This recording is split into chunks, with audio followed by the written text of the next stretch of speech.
Ari naman ta sa boiler house ah. Mm. Aligli connection kang feeder line nila.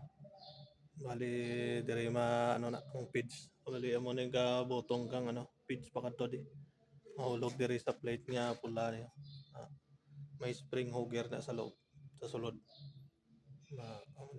Tapos ito water line na amo na ang sulod kang cages. Ilimnan kag pakanaan kang manok. Automatic na, hindi na ka magbubod-bubod. Automatic na. Kana gabi kalaba.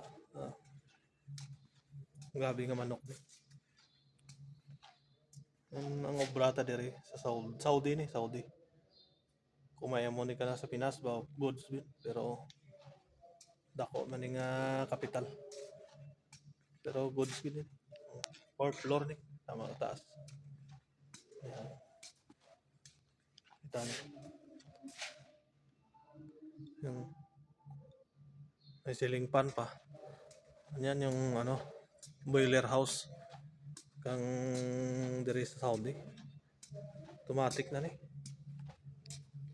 Di na ni sa dati flooring lang. Sa una flooring. Subong ano na upgrade ah. Ba made in China. Pero goods din gamit ng China. Big Hertz man eh. Big Hertz man. Gusto nyo mag-order ah. Message nyo lang sa page kang Big Hertz man. Okay din yung quality yung gamit. Kag namin din ng manok. Goods din ang chicken diri. Ano pa? Sa Saudi ni. Mo ni obra naton diri. Taga-install na mo ni. Nakadto ta sa punta. Pero dangat lang tayo video ta kay dama na ang laba. Limpyo naman eh. Gina-prepare ni kay butangan manok.